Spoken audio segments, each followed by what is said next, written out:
Hello everyone and welcome to another edition of the Talking Football podcast. I'm delighted to say we're joined on the line this week by former Bolton and Grimsby star and my Bolton FM co-commentator Gary Henshaw. Gary, thanks very much for coming on. Pleasure, Derek. It's always happy to help out with these podcasts. Yeah, absolutely. Looking forward. A great career, Gary, in the game with regards to the likes of Grimsby and Bolton. You're well thought of. We'll start off all the way back growing up in Leeds as a young boy. Were you always kicking the ball around? Yeah, it was right from an early age, really, probably from about 7 or 8 year old. I don't think you ever found me without a ball in my hand, taking it everywhere and playing about in the street or in the playground. And then I progressed to playing for a team called Western Juniors, which was run by a real sort of stalwart in local Leeds football, a guy called Peter Jobe. I had a season or so there, but I wanted to progress a little higher. So I went to a local team called Yorkshire Amateurs, who were a big force in Leeds football. And I played there right up until leaving school. Magic, excellent. And I guess, was Leeds United your team back then, Gary? Was that the team you supported? Yeah, I mean, we spoke about this before. I mean, I never really got the call from Leeds, although I played for Leeds City Boys. Around about 14, 15, I started getting invited down to various professional clubs in the school holidays. But Leeds United never came knocking on the door. But I did play for Leeds United once. Wow. That's a bit of a story in itself, really. Whilst I was playing for Yorkshire Amateurs, under 15, under 16 level, we got invited to go to Italy to play at Sampdoria's ground in a under 19s competition. So we was the 15, 16 side, representing Leeds United, whose youth team couldn't appear in that tournament. So they asked us to represent Leeds United. So that was the only time we had to put Leeds United's colours on. But nevertheless, playing against Inter Milan under 19, we were like men, and we was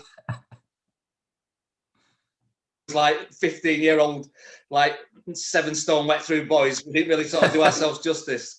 Was there any boys that when you were playing over there that went on to play for the club?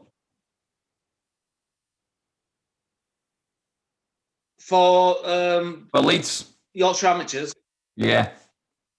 Well, when we represented Leeds for Yorkshire Amateurs, there were 6 of us who actually got turned pro. Myself and Tony Thorpe went to Grimsby. Simon Robertson, Whitey went to Huddersfield. Gary Strodder, who made a good career for himself, and a lad called Carl Spargo went to Lincoln City. Gary really went on, like myself. The others probably never really made it beyond sort of the first couple of years in professional football. But we had a great side there at Yorkshire Amateurs. Like I say, 6 of us went onto pro clubs. And the biggest story, probably, one of the most talented lads who played for us, who never went on to professional football, actually made it for Great Britain at athletics. He went the opposite way. A guy called Mick Hill. Yeah. He was a javelin thrower. Yeah. I remember same era as Black Steve Buckley. Yeah. Mick was a fabulous centre forward. Scored goals for fun for our team, but he decided to go down the athletics front, which was a great loss of football, but for Great Britain athletics, that was a great plus. Yeah, I do remember him back in the day. I'm sure he was at Barcelona or something, the Olympics or something like that. I remember. I do remember seeing him representing Great Britain. The Grimsby move then, Gary. How did that come about? Well, like I said, right from probably 14 or 15, used to get invited down for weeks at various clubs. Lincoln being one of them. Went down there, shared digs with Big Mick Hartford at the time. Lenny Lawrence was the youth team coach at Lincoln. I had many weeks down there. Gary Strodder was the same, and Tony Thorpe came down from the same lead side there, along with 1 or 2 others. Other clubs that were interested were like Sheffield Wednesday, Coventry. and obviously Grimsby, and it was just like an instant attraction at Grimsby. Very small, family-set club, and at that time Sheffield Wednesday were in the old First Division, and I just saw my opportunities better suited at Grimsby by getting in the first team at an earlier age, and it worked out well because I got in the first team at Grimsby at 17. So it wasn't long after joining Grimsby I was actually in the first team. Yeah, can you remember much about your debut? Yeah, I think I made my debut in a League Cup tie against Coventry. Jerry Daly and such like, big £1.5 million transfer fee what they paid for the Jerry Daly at the time. I think we drew that game, and then I played my first league game as a sub. I came on against Brighton, I think it was, and we won 5-1. Joe Corrigan was in goals for Brighton. I got the last sort of 20 minutes, and then I played a few starts, and then I got my first goal against Birmingham City, probably on about my third or fourth start. That was a penalty against Birmingham, against David Seaman, nonetheless. Absolutely magic. That's my claim to fame. Sorry, Dave. Yeah, if you're taking penalties at such a young age, you must have been a confident boy back then, Gary. It was a funny one, yeah. The normal penalty taker was Joe Waters, the Grimsby captain, but I'd come into the side because Joe had been injured the week before. And then normally one of the star strikers, Kevin Drinkle, would have taken the penalties. Yeah. But before kick-off, for some reason, I just popped up, who's on penalties? I put my hand up in the dressing room. Big Chris Nicholl was the assistant manager, player assistant. He said, right, you're having them. But Kevin Drinkle would normally take them, but he was the guy who got fouled for the penalty, and it was a bit of an age for the penalty to be taken because Kevin was having treatment for 3, 4, 5 minutes. And Chris Nicholl, with all his experience, took me away to the halfway line with the ball. I was getting a lot of stick because Birmingham had quite an experienced side then. Kevin Bremner and Byron Stevenson and people like that. They were getting in my ear hole. Chris took me to the halfway line, 2 or 3 minutes out of the way, and then up I stepped against the future England goalkeeper. He went the right way, but luckily enough, I snuck it in the bottom corner. Perfect. You mentioned there Kevin Drinkle, obviously a great striker in his day, wasn't he? What was he like? Did you learn off him and playing alongside him? Yeah, the good thing with Grimsby, I mean, we had a great atmosphere at Grimsby. A lot of the people had to live in the town because we were out on a limb there where the place was situated. So it was a great team spirit. And Kevin was one of the many local lads who played in the side. A big footballing family in Grimsby, the Drinkles. Yeah. He played with one of his brothers in the youth team before that. And there's 1 or 2 brothers who never made the pro game, but they were always well thought of in Grimsby. But Kevin was a great lad. I mean, he went on to have big money moves down to Norwich and then up into Scotland. And I think he managed in Scotland for a while. Yeah, he did, yeah. Yeah, a great player, fantastic in the air, so strong and agile. He didn't train that much. I think he kept himself for the games, hence his nickname Man Friday. But I mean, what a player he was. But like I said, there were a lot of players there at Grimsby, local lads. Tony Ford, record appearances in the Football League, over 1,000 appearances. Yeah. The Moore brothers, there was many to sort of talk about there, but fantastic atmosphere. I got brought to the club by a Scottish manager, George Kerr. Yeah.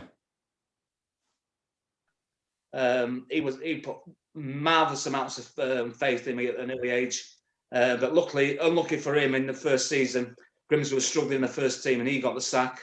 And his assistant took over, a guy called Dave Booth, who had the wisdom to bring in the experience of Chris Nicholl as player assistant manager. And we learned so much off people like Chris Nicholl because I think he was ahead of his years into his preparation, looking after your body, stretching and things like that. So it was a good learning curve at that club. Yeah, being a young boy there, Gary, were you doing the sort of apprentice stuff like cleaning boots in the stand and all that? Yeah, I mean, we talk about the sort of things ever couldn't say about Billy Crellin, about people. we all go into the sort of technical issues about that, but it made you grow up very early because we had players in that dressing room, really experienced players. I mean, we had a centre half called Clive Wigginton, really steely centre half, proper South Yorkshire guy, and it was one of those. You came in the morning. You did your chores, you set the kit out. If his cup of tea wasn't there before and after training, if his boots weren't cleaned, you'd find out about it. The amount of bruised arms I used to get and DP put down in certain places to make sure his stuff would be set out the next day in the right order. It made you really grow into yourself and be ready for when your first team chance came along. Yeah, I guess were you living over at Grimsby or Cleethorpes way when you were over there? Did you sort of stay in digs and stuff? Yeah, I mean, I moved there. I actually lived in Cleethorpes in digs. Yeah. I mean, there's a story behind that actually. In the first few weeks at Grimsby, it's a bit of a shock to a 16-year-old lad who was probably 9.5 stone wet through, and you're training day in, day out, and the rigours of training with a lot of body work. On the Friday afternoon, probably on the second week, I used to catch a bus up to a roundabout, and I used to have a mile walk to my digs. And I felt really ill after training that day. I actually collapsed on the back door of my digs. Got rushed to hospital. So my career was nearly over before it started. Jesus. I got appendicitis. I got rushed into hospital, but got shoved in a corridor in a hospital in Grimsby Hospital. Luckily for me, after being examined and left there, a top surgeon walked past, saw how much pain I was in. He re-examined me and realised what it was. And luckily, I got rushed down into theatre because I got peritonitis. And luckily, they caught it just at the right time. So I spent about another month or two in hospital after that. Yeah. My biggest riding memory of that time was I ended up watching the royal wedding in 1981 in hospital, Prince Charles and Lady Diana, when I should have been out on the training pitch. That's crazy, isn't it? Crazy times. See, Grimsby at that time, they were in the second division, is that right? The old second division? Yeah, we really did really well. Yeah. We missed out on promotion to the actual first division by one goal against Man City, got promoted. And it was one goal on the goal difference. And that year we beat Man City 4-1 at home. And I think that goal against was a deciding factor. Yeah. Even though we'd turned them over, and they were a big spending, big hitting side at the time. You just think what might have been there if you managed to get up, because I don't think they've sort of reached those heights since, have they? Oh no, I mean they've struggled a lot since then. I mean they've had their ups and downs. They've had a few playoff wins, but it's a fabulous family-run club. Fabulous support. I mean it's such out on a limb there, but the town is so much behind them. The support we used to have there. Absolutely second to none. Yeah, I mind doing a game there once at the Boundary Park. It's a cracking one of those old-fashioned stadiums, right in the sort of right in amongst the streets and all that. What must have been fun to play there? Oh, fantastic! I mean, the pitch wasn't the best when I played there. I mean, I could tell you a few stories about when we had illness and injuries in, and George Kerr. I remember one of the weekends I think we had about 5 first teamers fit. So we invited the local fire brigade down on the Friday afternoon to come and practice. Hence, the game was waterlogged off on the Saturday. These things don't happen nowadays. That's magnificent. Did you play against Leeds United when they were in that division? Yeah, a few times. Yeah. I think it was a bit of a mixture, or a mismatch by the FA one weekend. They made us play Leeds on a bank holiday weekend at home. So obviously the Leeds fans came down to Cleethorpes on a Friday night, was out all night Friday night, Saturday. And it was mayhem on the Saturday on the game. I think it ended up 2-2, but I think it cost more to the club in refurbishing the stands because everywhere got wrecked because the Leeds fans had come down in the thousands. But obviously, a weekend of boozing on the back of that wasn't very good. No. But I think on that particular game, I think an old Bolton favourite was actually at the back end of his career. Frank Worthington was playing for Leeds that day, if I remember rightly. Yeah. And a good friend of my dad's was playing as well for Leeds, Peter Lorimer, who's sadly not so well at the minute. So best wishes to Peter at the minute. Yeah, absolutely, and Frank as well. It's not too good from what I hear. What was it like playing against these guys, Gary? When you come up against them, did it bring your game on to try and show you that you belonged there and you could compete against these guys? Yeah, it's like I say, you're always fired up against your hometown club. I mean, prior to that, I captained Grimsby youth team in the Northern Intermediate before that, and it was great rivalry playing against Leeds because I played against all my mates because at that time in the Leeds juniors were the likes of Scott Sellers, John Sheridan, John Stiles, who's just sadly lost his dad, and John's to this day one of my best friends. Tommy Wright, Mark Gavin, Leeds, and Dennis Irwin. They had such a great youth team, but that was the only time Grimsby would ever won the Northern Intermediate League that season when we beat Leeds. I think we actually clinched promotion at Ellen Road, so that was a special thing for me. I think we beat Leeds 4-2 to clinch the Northern Intermediate League, and then obviously playing against the likes of the young Leeds lads in the Central League was a big thing, and then obviously the progression to the first team, and then playing against people like Lorimer and Eddie Gray and Worthy. I mean, lads who I'd looked up for when I've been a young child myself.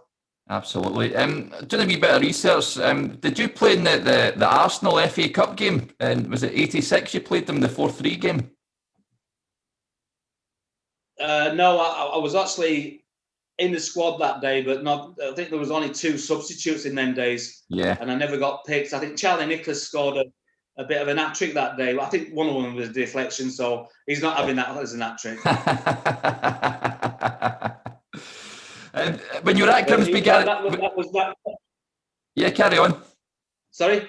Yeah, carry on, sorry. Yeah, I mean, that was when Mick Lyons came to Grimsby, and that was probably the signal of my lesser games for them, because Mick Lyons brought in a really sort of a system where he'd learned under Howard Wilkinson at Sheffield Wednesday.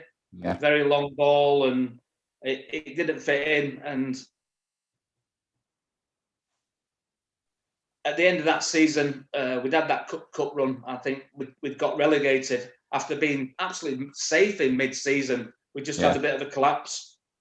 And that sort of brought about me coming to Bolton, because he released me at the end of that season.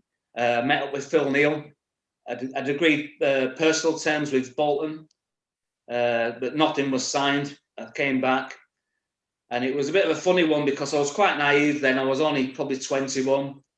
Because I'd given Bolton my word, I'd agreed to sign for him, and I felt obliged to sign for him. But in between all that happening, Mick Lyons got the sack from Grimsby, and I took a call from the chairman there at Grimsby saying, look, you've been captain all the way through the junior side, the reserve team side. We felt aggrieved by him omitting you from the side because he'd changed the style. Would you want to stay? And naively, I said, well, I'd give my word to Bolton. So I'll honour my word to Bolton. And so I end up leaving, where I could possibly have still been at Grimsby until this very day. Yeah. It's one of those, isn't it? But I mean, Bolton at that time were in the old 4th division, weren't they? You were dropping down a couple of leagues. You're breaking up there, Derek. Oh, sorry, sorry. Bolton at that time were in the old 4th division, pretty much where they are just now. Is that right? You had to drop down a little? Yeah, like I said, Grimsby had just been relegated from 2 to 3, got released, and Bolton had just been relegated from 3 to 4. Very much the similar situation as now. At the very lowest ebb the club had ever been in the bottom tier. But Phil Neal signed myself. He brought another lad from Grimsby called Dean Crombie, left back come centre half. He signed a lad called Trevor Morgan, who played at Bournemouth, who got the famous goal against Man United in the cup tie when Bournemouth beat Man United 2-1.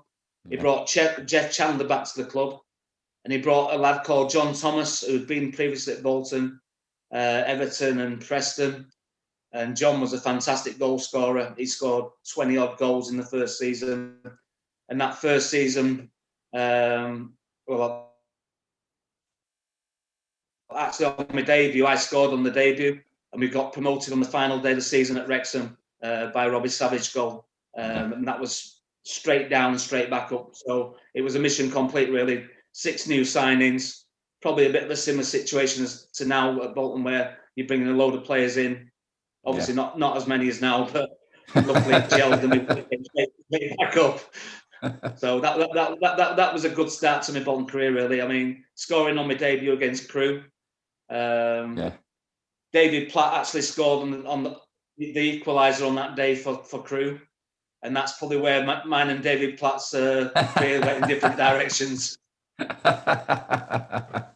You're talking about Phil Neal, Gary. What was he like as a coach? Me and Phil Neal got on really well in my first season. I probably played about 37, 38 games in my first season. My second season, we didn't see quite eye to eye. We had a few fallouts, and that's probably just how it is with managers. It's no big grudge these days. I mean, I've got over that situation. I was a bit bitter at the time. He did rub 1 or 2 players up the wrong way. He probably didn't know how to handle certain players. I mean, we've had local podcasts with our Bolton Wanderers Remembrance Group, and we've had a few of the players on at the same time, and they've been asked the same situation. Jeff Chandler being one. It was probably the players like myself and Jeff who were probably ball players. He was always anchoring on at them for other things in the game. He wasn't happy with what they could offer. And like I say, he left me out. The biggest grudge I had against him was he left me out for a long, long time, but he was happy to take me away on the away trips week in, week out, not making the bench, but taking me down to Reading and Southend and places like this, not getting a game. But luckily I was not bad at cards in them days, so I made him see that season you mentioned, you went straight back up and you beat Wrexham in the final day. You went up by a point. Did the boys feel much pressure heading into that game?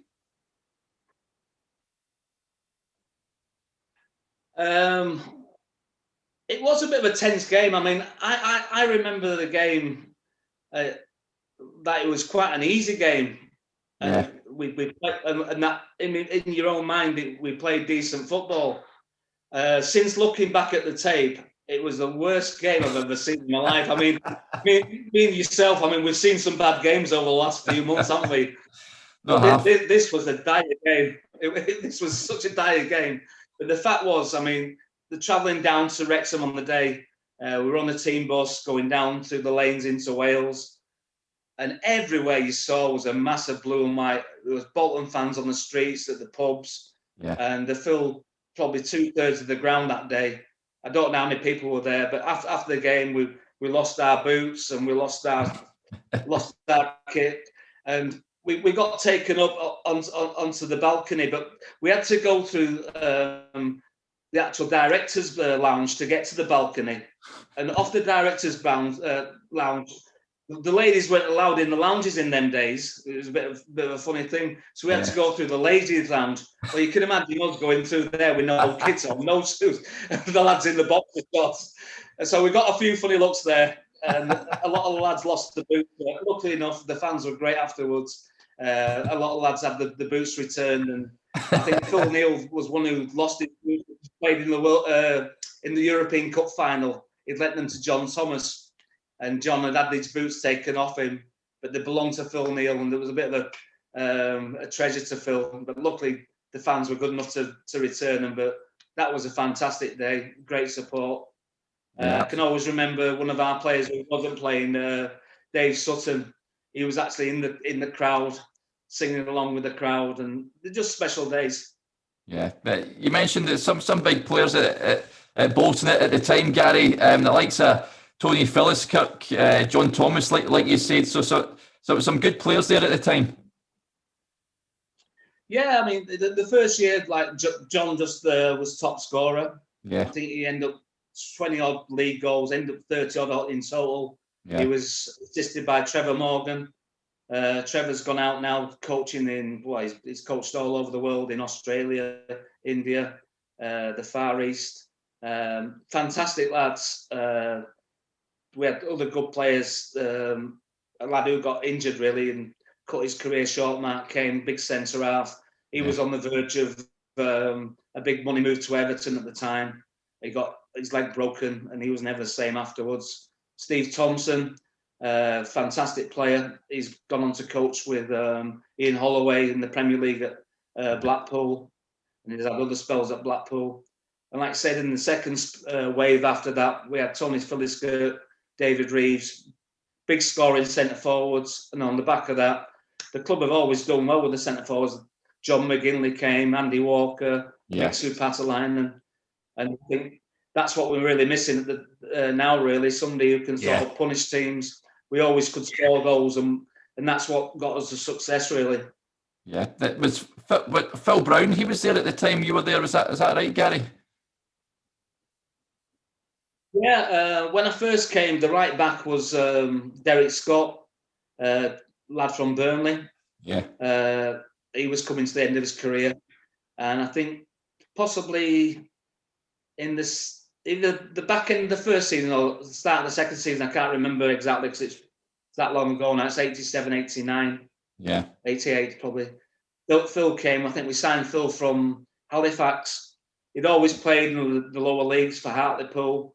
But what a character. They brought him in. They were life and soul of the dressing room.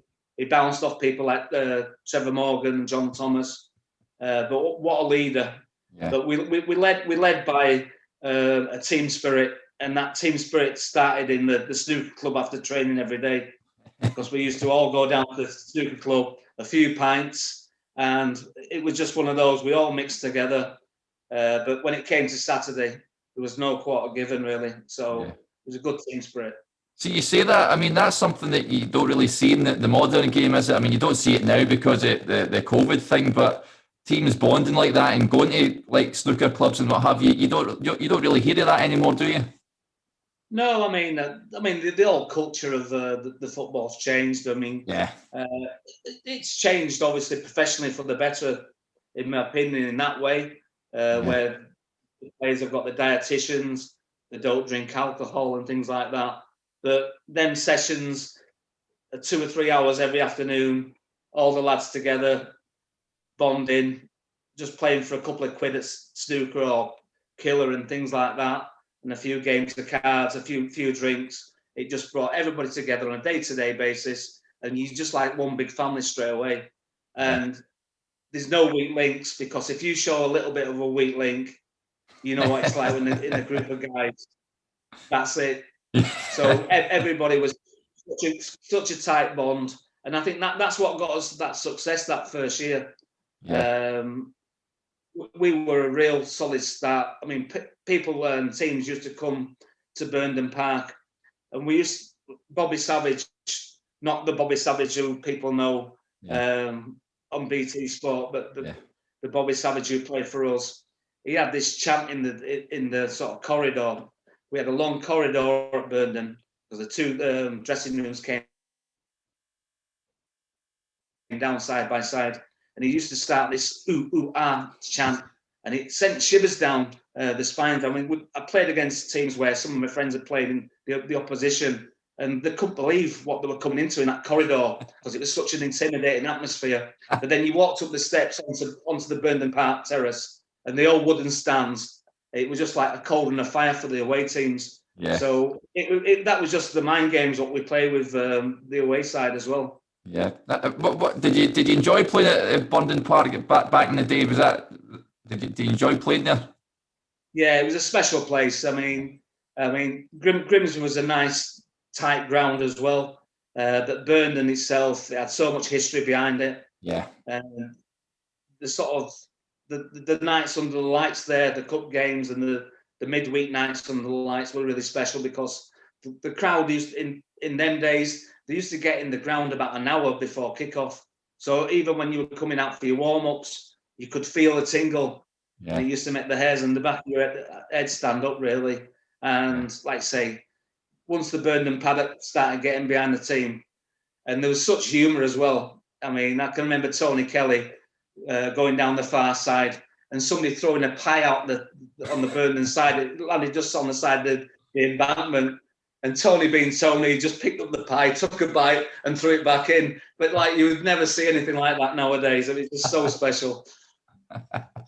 I know we talking about stuff like that. I know we spoke on air at the time when Tranmere came to town. You said that they attacked you at your team bus and that sort of thing. Do you often get any wee bits of scrapes and skirmishes when you went to away grounds and that sort of thing? Oh, I mean, I could tell you a few. I mean, I can remember an incident playing for Grimsby. I was probably only 16, 17. And we were at Chelsea. Chelsea away mid-December. I was sub. We were 2-0 down at half-time. Out of the game, buried. Yeah. And Tony Ford scored a second-half hat-trick. Tony that day normally played on the wide right. For injury, I think Drinky might have been injured. Yeah. He ended up playing down at centre-forward. He got a second-half hat-trick. And I remember warming up and down the main stand side, and next minute there was a policeman at the side of me, and this dart came across me and landed on my shoulder. Just things like that. Yeah, it was only one of those with the plastic sort of end. But yeah, it was a proper dart on this end, but that landed on my shoulder. So that sort of like, that was football in the 80s. And after that, I can remember going to the old Millwall ground. Oh, Jesus. Cold Blow Lane. And that was the most terrifying time I've ever experienced on a football pitch. Yeah. I started off there. I think Terry Sheringham and Tony Cascarino were actually playing that day for Millwall. Yeah. Terry Hurlock in midfield. Oof. So they had a tough set of characters there, to say the least. But they weren't the problem, Derek. I went down the far side, and on the far side of that Cold Blow Lane was an open terrace all the way down. And I looked into this terrace, and so blimey God, I couldn't believe it. There were 30, 40-year-old blokes dressed in surgical gowns and gloves with big syringes saying, "We're coming for you. We're coming for you." And like, I was about 17, 18 then, and I just went pale. But that makes you grow up, mate. I tell you it does. It's funny you mentioned that about Millwall, because I've had Morgaro Gomez played for Birmingham, and he went down there. He said that he's never been more scared in his life than when he went down there. And Anton Rogan, we had him on, and he said the same until he signed for them. And he says it was fine when he was playing for them, but when he went down there as an opposing player, it was horrific.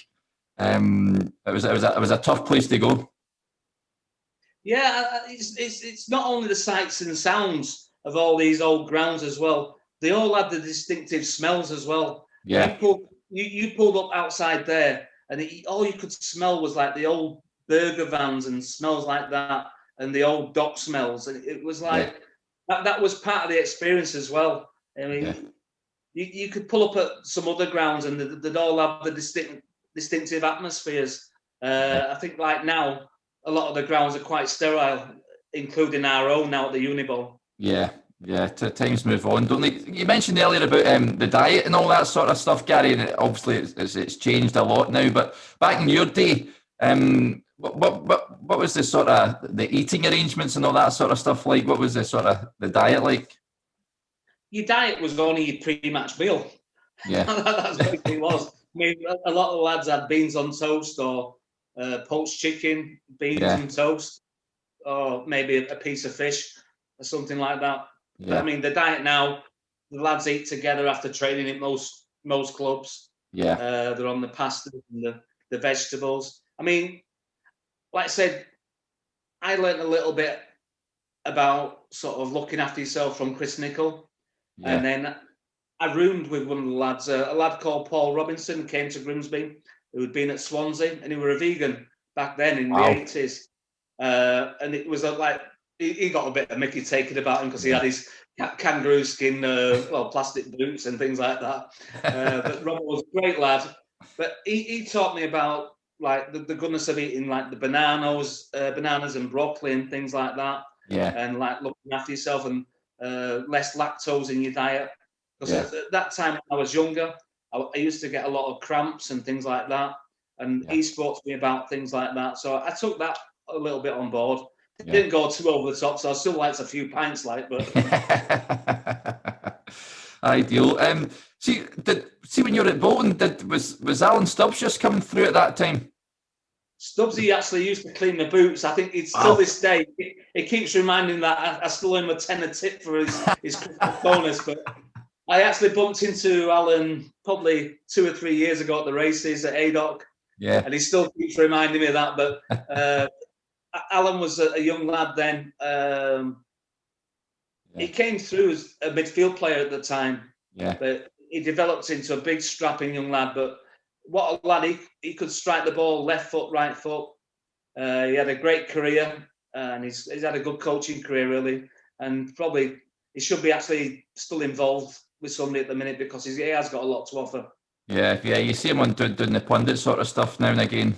But yeah, he should get back in the coaching side of things. See when you're at Bolton, they reached the EFL trophy final, didn't they? And was it '89? They went down to Wembley. You weren't in was that the time when you're sort of because I know you went to Rochdale for a bit on loan, Gary. Were you away at the club, away from the club at that point? No, I was actually back at the club at that time. I actually played in the semi-final, and that's coming up to the final. I'd had 1 or 2 other run-ins with Phil Neal, and actually never played in the final. I was in the squad on the day. I've got my medal, obviously, because I played in every round. But it was a big disappointment that day. But I mean, I was glad for the lads, obviously, on the day because it was an absolutely fabulous day out for all the club, really. And I think we took something like 26,500 down there. Yeah. Being a big part of the day. I mean, my disappointment, obviously, I got left out. I felt more sorry for people like Mark Kane, who had broke his leg the previous year, and he was still out on his rehabilitation. So he never made the squad, obviously, like myself. So I think it was myself, Mark Kane, and young Mike Jeffrey, who never made the starting lineup. Yeah. I think, like I said, in them days, there were only 2 substitutes. So I think Ian Stevens and Stuart Storer made the bench. Yeah. It was a bit of a techy run up to the final, actually. It was a funny one. I think we went down to Lillyshaw or somewhere like that on the way down and did a few days training before we went to Beaconsfield to the Bell House Hotel. And there was tackles flying in. People weren't getting on. There was a real sort of tension in the sort of training for 2 days running. Wow. And on the Friday, I think Mick Brown sort of stepped in after about 20 minutes, the assistant manager, and had a 20-minute cooling off because things were really heating up. Yeah. People wanting to make the team, making sure they made the team, and what they were doing things for themselves rather than proper preparation for the actual final. Yeah. Mick was probably a really experienced coach, which Phil Neal was lucky to have, really. Yeah. He spent his time with Man United. and he stepped in. There was a bit of a cooling down period in training, and then he said to one or two of us, he said, right, go away tonight, lads, have a couple of beers before the final. So big Trevor Morgan, he'd already brought his supply down from the bedroom anyway. So a few of us went out around Beaconsfield. We were supposed to only go out for 2 or 3 halves, but we ended up eating pickled onions and all sorts in this local kebab fish restaurant, and then going back to Trevor's room. Anyway, the rest is history. We went 1-0 down and ended up winning 4-1, so it can't be that bad for you. So your diet theories go out the window. And see, I mean, obviously disappointed not to play in that final, Gary. Can you take in the whole Wembley experience if you're not sort of part of the team? Is that still the same sort of thing, or you just sort of gutted that you're not playing? Yeah, I think because of the lads who were there. I mean, especially like the likes of John Thomas and Trevor Morgan. Yeah. They came over to the lads who weren't playing, especially the likes of Mark came, who'd missed out through his injury. I think JT did this poignant moment where JT came across to Mark at the end of the game and said, look, this should have been you playing today, but that's one of the things. But we were close-knit. Everybody felt involved on the day, and we were there on the pitch afterwards, and we were involved in all the photographs and the lap of honour at the end. Yeah. We had a fantastic party back at the hotel afterwards, and then we had the civic reception on, I think it was the Sunday or the Monday when we came back, and the town centre was absolutely packed. I mean, there were thousands and thousands of people there, so that's a great memory, and that's one of the overriding things where I've stayed in the town.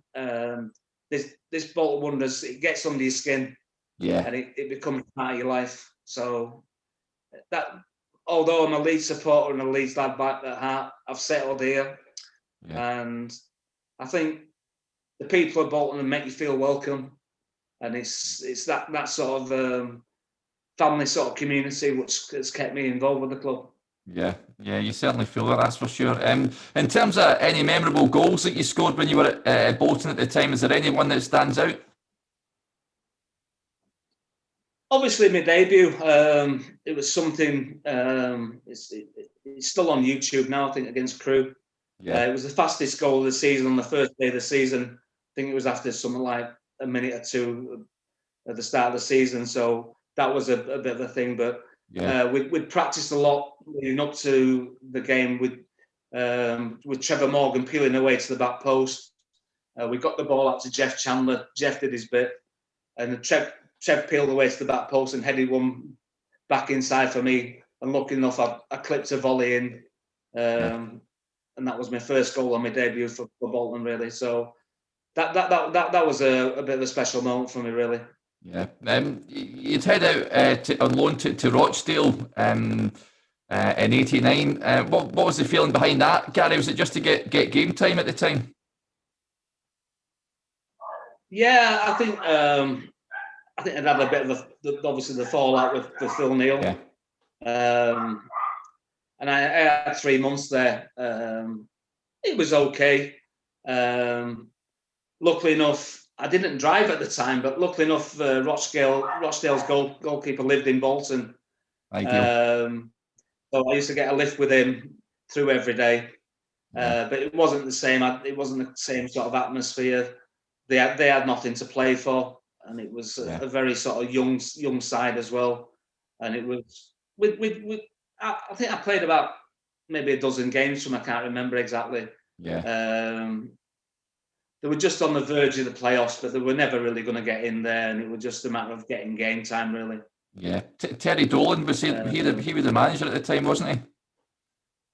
Yeah, Terry was there. A very sort of dour, sort of old-fashioned Yorkshireman. Yeah, I've interviewed him before. He's a cracking guy. He's got plenty of stories to tell. So. Yeah. Yeah, he's very sort of dry, and I think if you didn't sort of understand his sort of mentality, you wouldn't really sort of understand him. But like I say, there was quite a young side there, and it were a mixture of some old players at the back end of the career and some lads who were sort of just trying to get on the track. And they weren't really quite good enough. Yeah. And it was just like a matter of having 3 months there really to get some game time. Yeah. You went down to Swansea in 91. What was the thinking behind that move? I got released, obviously, at Bolton. Yeah. And Frank Burrows was the manager at Swansea at the time. My ex-wife was pregnant with my lad at the time. Frank was ringing me up, come down, I want to sign you. I said, well, my wife's expecting, she's due any time. Can you hold on? So he said, yeah, no problem, whenever you're ready. So my wife got induced on the Thursday afternoon, but nothing happened. So she said, look, you're out of contract, you need to get something done. So I travelled down the 6 hours on the Friday afternoon to Swansea. The 6 hours to Swansea turned into about 11 hours because I missed my turn off on the M5. I ended up down the M25. I went down the wrong way of the M25. So then I had to go across on the Bristol Bridge.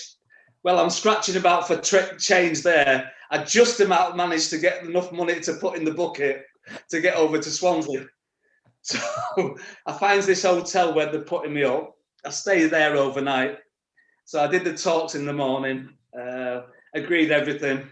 So I said, can I use the office phone to ring my wife up, see what's happened at the hospital?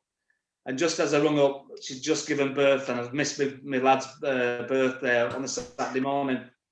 So that was that. So did the pre-season, but just prior to the pre-season, the last sort of few weeks at Bolton, I'd had a bad hamstring. Yeah. And I weren't properly right for that pre-season. And I was sort of like training a few days, missing a few days. And I was living down in a hotel all week, obviously because my wife had the baby up here. We couldn't sell the house because the housing market had crashed at the time. Yeah. It was a bit of a strain, really. Swansea were really good. I mean, I was travelling up at the weekends, throwing my stuff in the wash, back down on a Sunday night for Monday night's training. But after a while, I said it was too much of a chore because we couldn't sell the house. And my wife at the time were having a bit of a bad time, postnatal depression. Yeah. So Swansea agreed to let me go. I was hoping to get fixed up with something like Bury or Rochdale again, but the season had already started.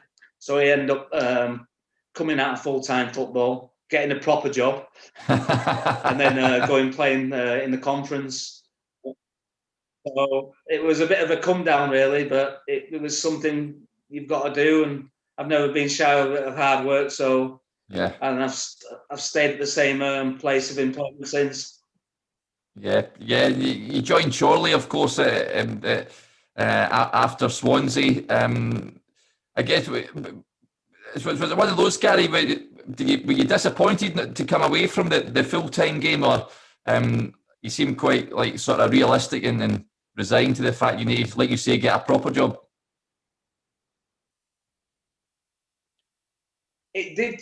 To be honest, it did set me up a year or so. I mean, it did affect me for a while. I mean, I was probably quite down with things, really, and disillusioned. I had probably about a year unemployed.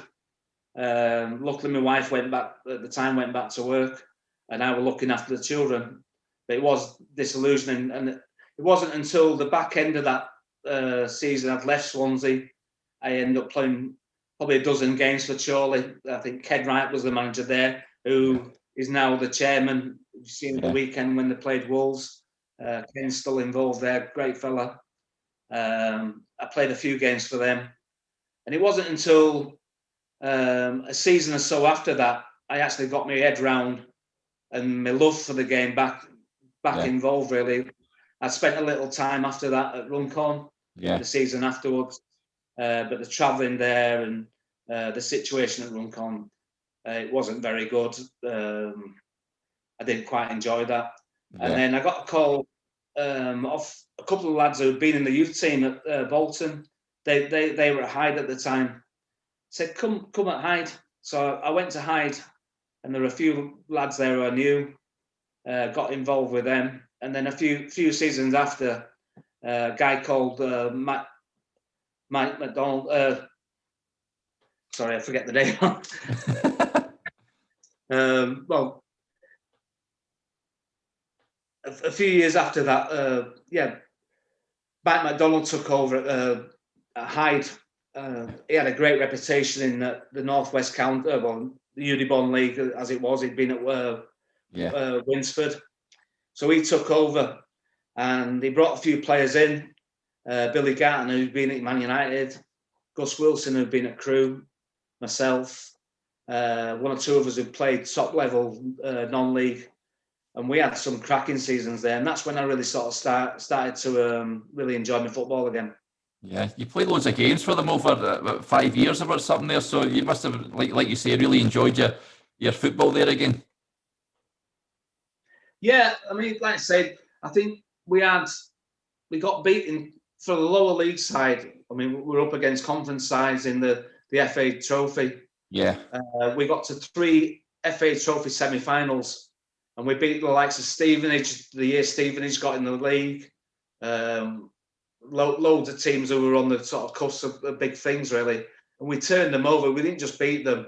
And it wasn't just playing football. It was playing football with your mates. But there were lads who had played at a higher level who just wanted to play football for the joy of it. Like I said, it was like another sort of team spirit again, where we all went out on the weekend afterwards. Yeah. And you see these lads, when you see these lads who do the giant killing in the cup, like the Chorley games and things like that. Yeah. You see that bond, and that's the bond we had at Hyde. Yeah, absolutely. And then you have a wee spell at Radcliffe Borough, and then did you play anywhere else after that, Gary, or did you consider going into the coaching side of things? Well, I did. I had a little spell at Radcliffe Borough, and at the side of Radcliffe Borough, there was a little sort of AstroTurf area. Yeah. And that's where I got back involved with coaching with Man City's academy with our friend Steve Ayres. Yeah. Steve was doing the academy at Man City at the time. Obviously went on to take the sort of the FA Youth Cup signed after that. But I did a few years with that. But my relationship with my ex-wife would split up by then. And it was a bit of a strain, obviously, working the nights and having the kids at the weekend. So my coaching got sort of like put on a back burner, really.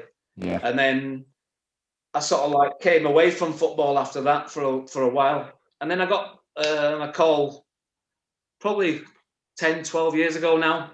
Tower FM had lost the contract to do the Bolton games for a few seasons, but then they regained it. Yeah. And then they were looking for a local person play for the club to co-commentate, and I got a call from them. I said I've never done anything like it in my life. Rocked up at Chelsea one day with Mark Wilson, who'd never done proper commentary on his own. I mean, there's a story behind Mark's situation. Mark Wilson, big Bradford Bulls fan. Yeah, I used to work with him. Yeah, went watching Bradford Bulls reserves. And because of legal compliance, a lot of them games that had to be videoed, which his mate did the video recording.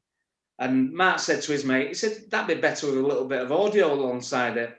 Yeah. So he plugged his audio stuff in a week or two later, did the commentary on these reserve team games, which was looked back at by the club, and everybody was singing Mark's praises. So Mark thought about putting a few demo tapes out to a few radio stations. He got the Tower FM gig. So we both rocked up at Stamford Bridge one Wednesday night. Bolton versus Chelsea in the Premier League. Both wet behind the ears. We shook hands. We said we'll say it as it is, and we've been firm friends ever since. And that's about 12 years ago. So that got me back involved as wise as the radio commentary. Yeah, it's absolutely cracking story. It's great. Mark's absolutely sensational, the commentary as well. Not just the football, the rugby league and what have you as well. I mean, he's you wouldn't find a better commentator out there than that. I mean, he's really good. It's not just his commentary. I think his understanding of actual any sport really and what goes on behind the scenes. Yeah. I think that's what gives Mark's got a great insight to like what's going on behind the scenes, and he's got a good journalistic sort of view on things and the questions he asks after the games. And obviously, we got on really well, and we've been firm friends ever since. Yeah, he absolutely does. I was going to ask, in terms of your playing career, we know you've got your superstition in terms of how you travel up to the stadium on Saturdays, Gary. I don't know if it's worked right enough, that's for sure, in recent games. But do you have any superstitions as a player? As a player, I used to always like to be out first in the warm up, and trying to be first turning up. I hate being late, so I always used to be trying to be first in the dressing room, first straight, first out, and then I always used to go out in the actual parade on the pitch, one behind the goalkeeper. Apart from that, I might have had the odd sort of journey and sort of wore the lucky tie and wore the lucky underpants once, but once we lost, they got changed. But I mean, it has been documented on Bolton FM. I have changed my routine, which way I go to the ground, but since we've started losing again, I think I might as well go back up the motorway. But you mentioned there when your first game you did me, Mark, down at Stamford Bridge against Chelsea. Changed days now, of course, with Bolton. And over the years doing the commentary, Gary, what have you made of the demise of Bolton, if you like, and sort of how far they've fallen? It's a sad situation. I think it's a situation which a lot of clubs are probably gonna find themselves in. Yeah. Bolton were mismanaged for a long time as wise as the financial security. It was funded by Eddie Davis. When the club had to become a viable business, we were just throwing money after money at the football club, hoping to stay or regain our status back in the Premier League, which is supposed to be this big holy grail. But I think now this pandemic's come about, I think it's put a real sort of shining light on people where business, it's got to be run properly. This team's now not getting any financial backing through people coming through the turnstiles, and it's going to be a big wake-up call for a lot of clubs. So hopefully they will not go to the wall. I mean, we've been lucky as a football club. We're just happy now to still exist, because that stadium would have been the biggest wallflower around the country if Bolton Wanderers went under a season or so ago. And it's full credit to Sharon and the team there, where they're trying to run the club properly, getting a financial structure behind the club. And I think a lot of other clubs need to heed this. Yeah, absolutely. And I know we cover the games. I mean, half the season's played this season already for Bolton, just over half. How do you see them getting on the second half of the campaign? They really need to start picking up wins, don't they? They do need to start picking up wins. Do I see it happening? To be honest, no, because the same mistakes are happening time and time again. Yeah. Have we got the financial clout to do it? No, because we're under the embargo. We are clutching at straws, bringing unknowns in. The two young lads who came in over the last fortnight, they're unknowns, they're untried. You're just looking for some sort of spark without it's sort of like being really sort of trustworthy, really. You're just hoping that somebody's going to pull something and get you a few results. But at the minute, it's just not good enough, and it's not consistent enough. Yeah, let's hope it changes. Well, Gary, it's been absolutely terrific having you on the podcast. Thanks very much for coming on. It's a pleasure, mate. It's good to see you anyway.